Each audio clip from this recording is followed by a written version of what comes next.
He said, I stayed up a little late that night. Sure enough, a little after midnight, my two daughters come bursting through the front door. One of them lands in my lap. The other one's got her arms around my neck. They're both saying, you got to be one of the all-time world's great fathers. He said, Mr. Rohn, you're right. I can't believe. Same money, different father.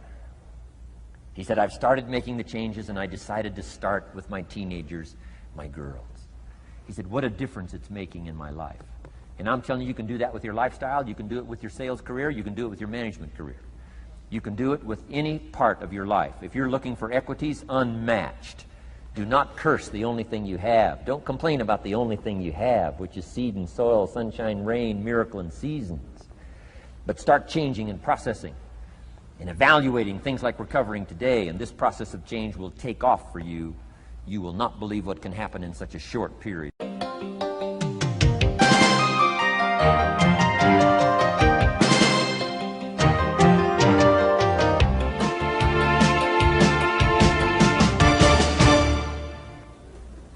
Next subject, personal development.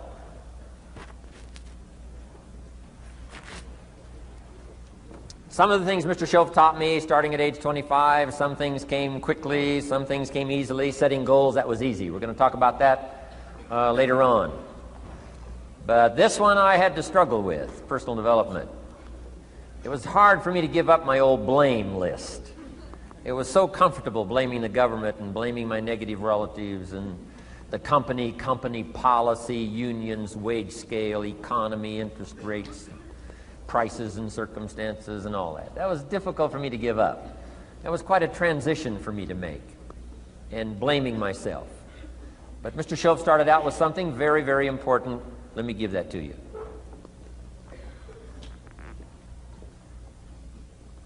He said, it's not what happens that determines the major part of your future. It's not what happens. What happens, happens to us all. He said the key is what you do about it. It's not what happens, it's what you do about it.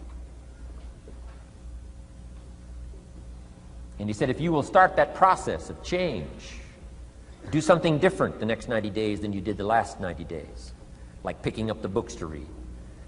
Do something different like the new health disciplines, relationship with your family, whatever it is, doesn't matter how small it is. If you'll start doing different things with the same circumstances, since we cannot change the circumstances, but we can change ourselves. We can change what we do. And then he gave me another secret to success when he said, what you have at the moment, Mr. Rohn, you've attracted by the person you've become.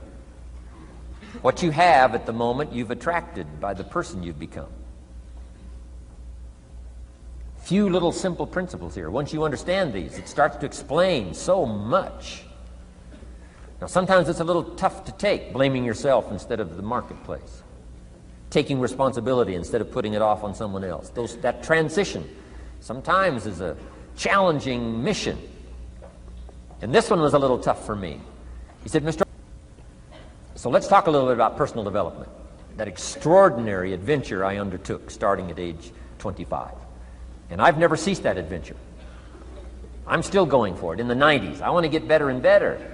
I want my craft to get better, my business operations to get better, the things I do to get better. Because once I picked up this simple formula, I'm telling you, it's easy to figure out where the problem is if you go to work on it. Now, let's talk about personal development. And in helping kids understand personal development, I always start with money. Now, money's not the only place to start. Money certainly isn't the only value, but we've all got to start somewhere, and money's something you can count, right? Kids are interested in money, okay? A lot of things are a little tougher to measure, but economics is pretty easy, right? Because you can count. Okay, somebody says, how are you doing? You say, I don't know. Let's count. Now, this is not the only count. I understand that. There's a lot of other things to count. But to see if there may be some errors in your judgment and lack of disciplines in your life, we might as well start with money, because it's so easy to count. So let's just start there and see whether or not maybe we have messed up. Okay. So here's how I explain it to kids. We get paid for bringing value to the marketplace. Key to understanding economics. We get paid for bringing value to the marketplace. Marketplace is also described as reality. Reality, the marketplace.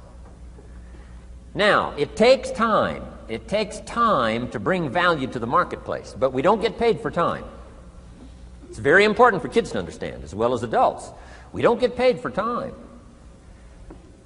Mistakenly, the man says, well, I'm making about $20 for an hour. Not true.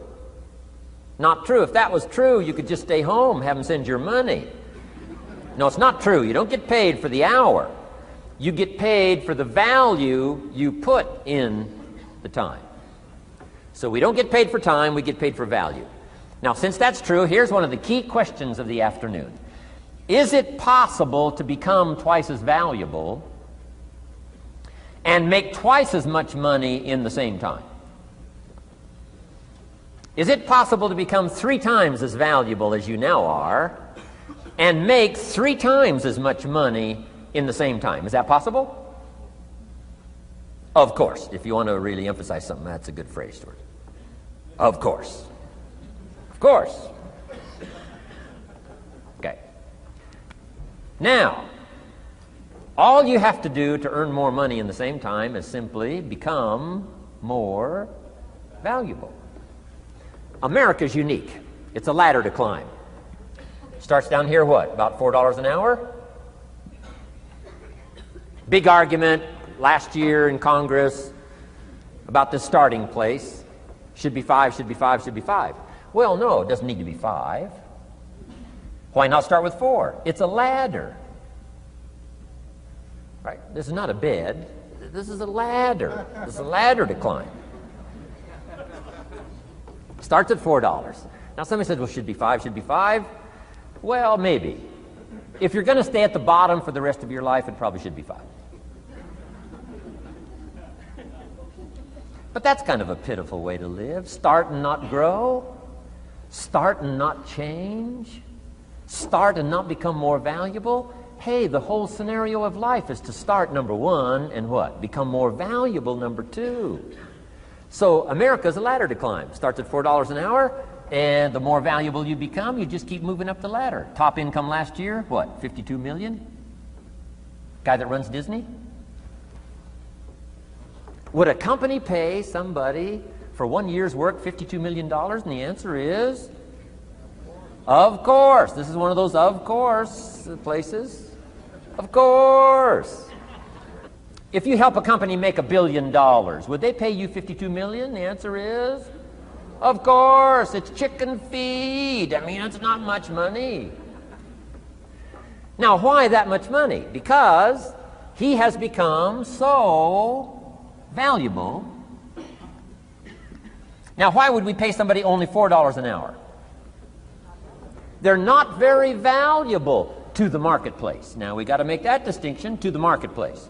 Might be a valuable brother, a valuable member of the community, a valuable member of the church, valuable member in the sight of God, to the human family, of course, those kind of values. But to the marketplace, which is called what? Reality. Reality is, if you're not very valuable, you don't get much money. Those are called the facts.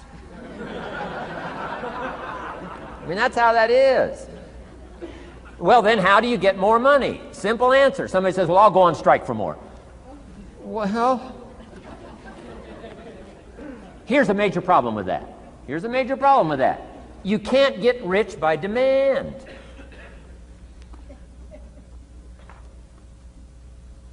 Somebody says, well, I'm waiting for a raise. I'm telling you, it's easier to climb than to wait for a raise. Why not just become more valuable rather than wait? I'm telling you, that's the key to all good things. Becoming more valuable. Why would we pay somebody $400 an hour? They've become more valuable to the marketplace. See how this works? I'm telling you, this stuff is so easy. This is America. This is a ladder. How far is it from 4 to 5? I'm telling you, it's not far. $4 to $5 an hour? If you work for McDonald's, haul out the trash, they'll pay you $5 an hour. If you whistle while you haul out the trash, they'll pay you $5 an hour. I'm telling you. You'll get an extra dollar just for a good attitude. Yay, McDonald's. Wear the hat. It's incredible. $5. And then you just keep becoming more valuable, more valuable, more valuable. I got a telephone call 5 years ago. The company said, we're ready to expand internationally. We need some help. I was sort of semi-retired. Right? Looking for the next exotic beach. They said, no, Mr. Rohn, we got a project for you. Right? We're going to expand internationally. We could use your help. Next little while, we'll add some millions to your fortune, make it worth your while. I said, okay. I thought later, isn't that interesting that they called me? My second thought was, of course they'd call me. Who else would they call? I mean, I can get the job done. Now, how come I got a telephone call worth millions? I had become valuable. Now, I'm a farm boy from Idaho. I was raised in obscurity. 1 year of college, and I thought I was thoroughly educated. Made all kinds of mistakes galore. At age 25, the creditors are calling me saying, hey, you told us the check was in the mail. I got pennies in my pocket. I got nothing in the bank. I'm behind on my promises. How come I get a telephone call 5 years ago and it's worth millions? I changed. I turned my life around. Is it possible to become worth millions? Speaking economically, now there's a lot of values to become, but let's just talk economics. Is it possible to become that valuable? And the answer is, of course. Now let me give you the secret. Shoaff said, here's the secret, Mr. Rohn. Learn to work harder on yourself than you do on your job. Once I got that, it turned my life around. Learn to work harder on yourself than you do on your job.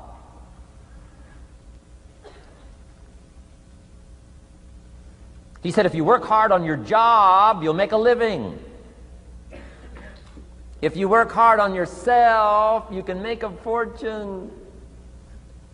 Wow. If you would have known me at age 25, you would have said, Jim Rohn's a hard worker. If you'd have known me, you'd have said that. I'm the guy, I don't mind coming a little bit early, staying a little bit late. I don't mind that. You'd have said, well, Jim Rohn's a hard worker. You say, well, how come he's got pennies in his pocket and nothing in the bank and behind on his promises? Well, I was a hard worker, but I was working hard on my job, not on myself. I'm telling you, if you'll learn that simple little principle and start the process today, latest tomorrow, I'll give you tonight to think it over. And start this whole process of personal development, work on yourself, make yourself more valuable to the marketplace. I'm telling you, you can so dynamically change your income, and economics is the least of the values that you can start earning in terms of equity if you'll start working harder on yourself than you do on your job. Work hard on yourself and develop the skills. Work hard on yourself and develop the graces. All of the stuff necessary to become more valuable to the marketplace. I'm telling you, your whole life can explode into change. Promotions, no problem. Becoming more valuable to the company, I'm telling you, no problem. Money, no problem. Economics, no problem. Future, no problem. If you just go to work on the right thing. Not get things out there to change. Don't try to change the seed. Don't change the soil. Don't change the sunshine. Don't change the rain. Don't change the mix of seasons. Let the miracle of everything that's available work for you, and start working on the inside. Work on your philosophy. Work on your attitude. Work on your personality. Work on your language. Work on the gift of communication. Work on all of your abilities. And if you'll start making those personal changes, I'm telling you, everything will change for you. Now, let me give you another scenario on personal development. It's called the 4 major lessons in life to learn. Before we get to the 4 major lessons in life to learn, let me give you a key phrase for your notes. Here it is. Life and business is like the seasons. Life and business is like the seasons. Frank Sinatra sings, life is like the seasons. Now, here's one of the key phrases that changed my life. Starting at age 25, you can see this whole scenario. Personal development for me began. I've never been the same since. Here's the next key phrase. You cannot change the seasons, but you can change yourself. You can't change the seasons, but you can change yourself. My best hope, right? When I'm 25 years old, my best hope was to go through the day with my fingers crossed saying, I sure hope things will change. I sure hope things will change. It seemed to be my only way for my life to get better if things would change. Here's what I discovered. It isn't going to change. It isn't going to change. I did a seminar one time for Standard Oil executives and management in Honolulu, now known as Chevron. And we're talking economics one day around the conference table. And one of them said to me, Mr. Rohn, you know some fairly important people around the world. You have a chance to travel internationally. Can you tell us what you think the 80s are going to be like? Now you can tell how far back this goes. I said, what do you think the 80s are going to be like? And I thought for a moment, and I said, gentlemen, I do know the right people. And I do have some experience, I think I can tell you. So they all leaned in a little closer, and I said, gentlemen, based on the people I know and based on the best of my own experience, I think in the 80s it's going to be about like it's always been. Aren't you glad you came today? I mean, that's inside stuff. I don't just spread that around everywhere. It's going to be about like it's always been. It isn't going to change. To hope that it'll change is called whistling in the wind, being so naive, hoping for something that isn't going to occur. I can give you the shortest history lesson that you can imagine in one sentence. What describes human history on the spinning planet the last 6,500 years? Let me describe it for you in one sentence. Here's human history in one sentence. Opportunity mixed with difficulty. That's about as simple as you can put it. And opportunity mixed with difficulty isn't going to change. The man says, well, if it isn't going to change for the future, if it isn't going to change in the 90s, how will my life ever change? Answer, when you change.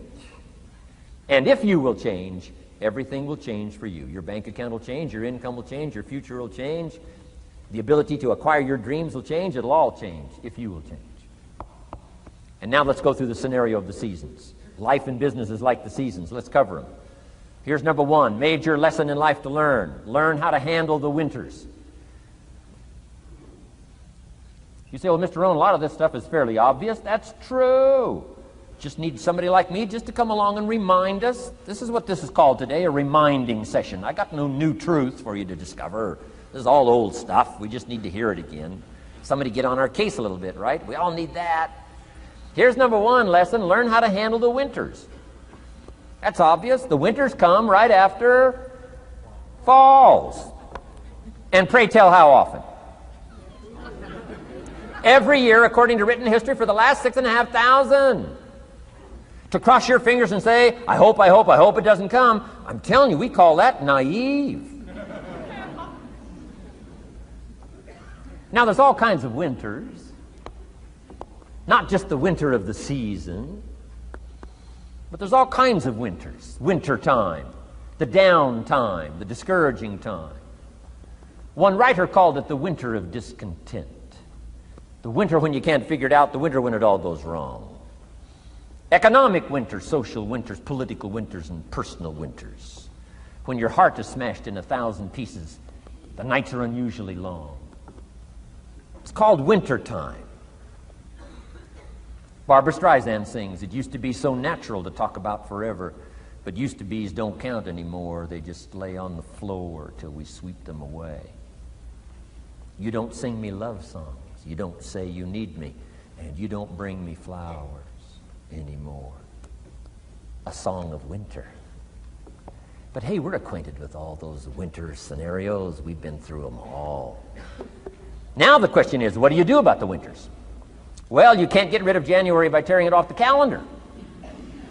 But here's what you can do with the upcoming winters of your life. The long ones, the short ones, the easy ones, the more difficult ones. Here's what you can do. Get wiser and stronger and better.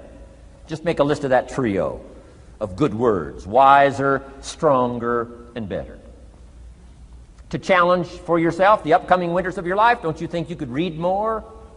Pick up the scenario, pick up the books, pick up the cassettes. So I would put some stuff on cassettes so you can listen to it. Put it in books so you can read it. Now putting it on video so you can see it.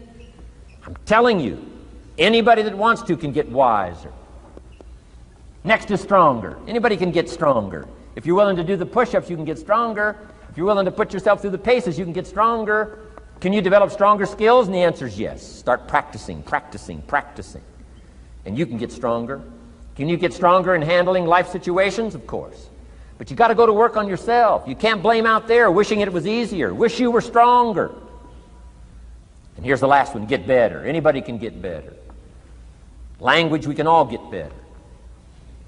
I've been lecturing now for 33 years, and I'm telling you, today versus 33 years ago, I'm better. First time I gave a talk, I stood up, my mind sat back down. I mean, I've been through that whole deal. Opened my mouth, nothing came out for a while. My knees are banging together, the sweat's pouring off my face, I'm shaking like a leaf. It's called terror, in case you haven't tried it. Those first attempts.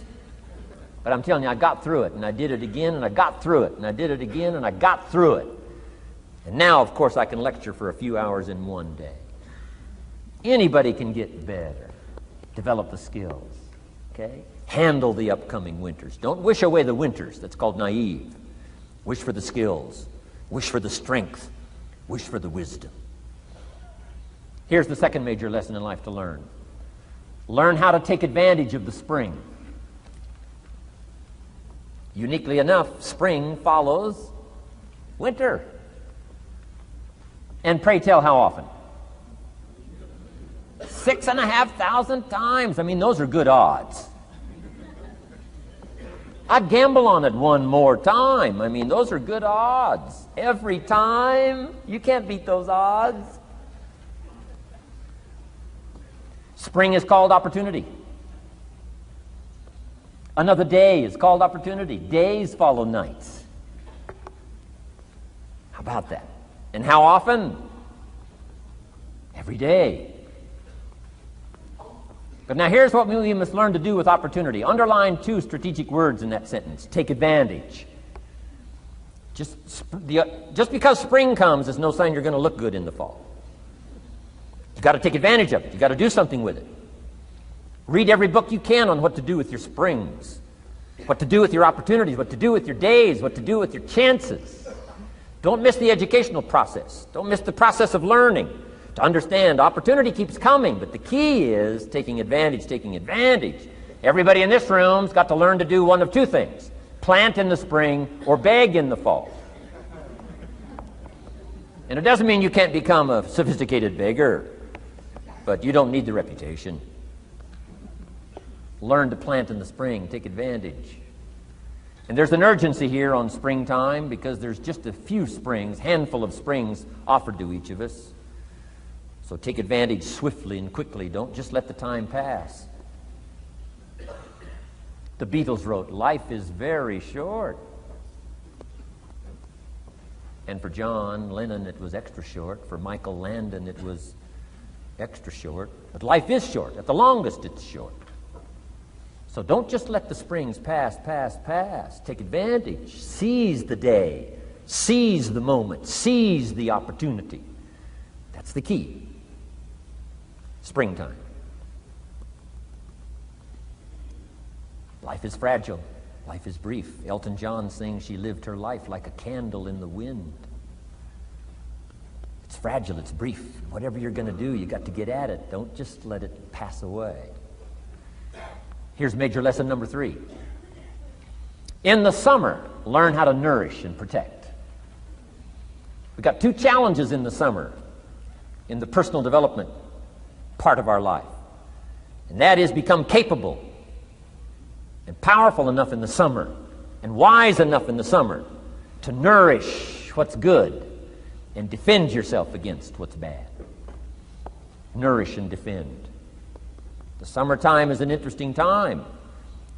It holds the possibility of the promise of harvest time, but it also has the possibility of the threat. Sure enough, as soon as you've planted your garden, the busy bugs and the noxious weeds are out to take it. And let me give you another word of advice. They will take it unless you prevent it. Summertime is an interesting time. Best as I can describe summertime, you've got to nourish your values like a mother. Nourish like a mother. Go after the threat to the values you've got like a father. Deal with the weeds. Kill the weeds. Nourish the garden and kill the weeds. That's called summertime. What a challenging time. Give life like a mother. Take life like a father. Summertime. You got to deal with the negative as well as the positive. Summertime is a unique, complex mix of positive and negative. Opportunity and threat. What a scenario of life itself. Opportunity and threat to the opportunity. And you got to deal with both. You got to think positive and you got to think negative. You got to handle what's ever out to threaten you. You got to learn to threaten it back. Summertime. Interesting time. Nourish like a mother. Defend like a father. You got to be like your bloodstream in the summer. Red corpuscles to what? Nourish. White corpuscles to what? Fight. You got to both nourish and fight. You got to nourish and be vigilant. Okay. White corpuscles think negative. You can't just think positive. We call you naive. Somebody says, well, I've been taught to be all positive. You'll be some kind of freak. You can't be all positive. Thank God for white corpuscles that think negative all day. Guess what white corpuscles are looking for all day? Problems, infection. White corpuscles say, just show me some infection, I'll kill it. Why? It's out to kill the body. It's out to kill our chances. It's out to kill our future. Whatever threatens us, we threaten. I'm asking you to take sword to your enemies. Whatever's out to threaten you, threaten your health, you got to threaten it back. Like white corpuscles. Kill what's evil. Nourish what's good. Love like a mother. Hate like a father. Father says to whatever threatens his family, take 2 or 3 more steps toward this family and threaten my family, you'll cease to exist. I'm father, I kill.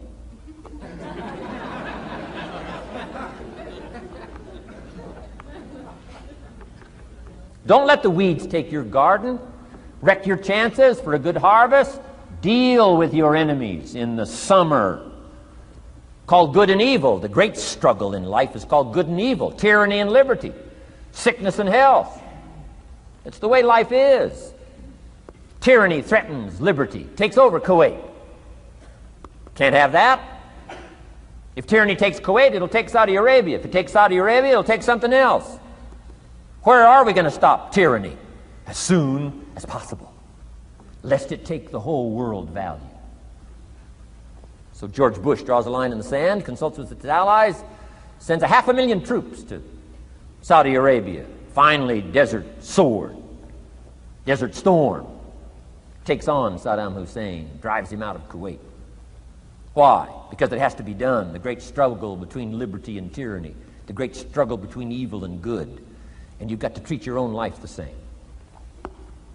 Says Saddam Hussein, you can't have Kuwait, can't have Saudi Arabia. Furthermore, we're going to kick you out. Hires Chief White Corpuscle, General Schwarzkopf.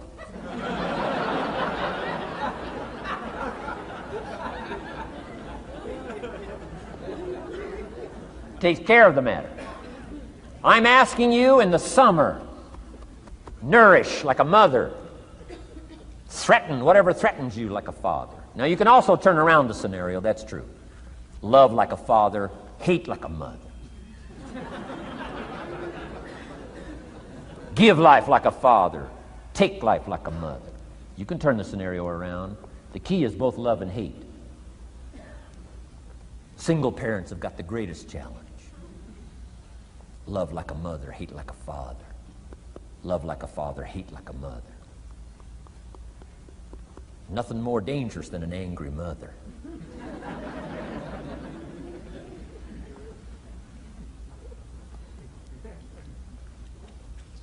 Beware the female species of the animal.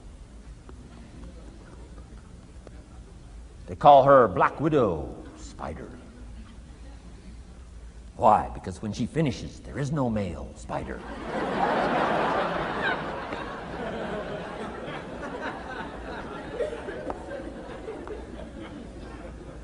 I saw this article. flying on an airplane up in Canada. I saw this article in one of the airplane magazines. Showed a picture of this guy with his shirt off, these claw marks down his back, teeth marks in his neck. The guy almost got killed. He was out in the woods, saw a mama bear with her little cub. Said, oh, this looks cute. Had his flash camera, went flash, flash, took a picture. Mama bear treats it unkindly, promptly chases him. Caught him, almost killed him before they got to him. Beware, mama bear. So, love like a father, hate like a mother. However you want to treat this scenario, it's very important. It's called summertime. Part of the personal development challenge is to be challenged to learn to nourish all of your values from a garden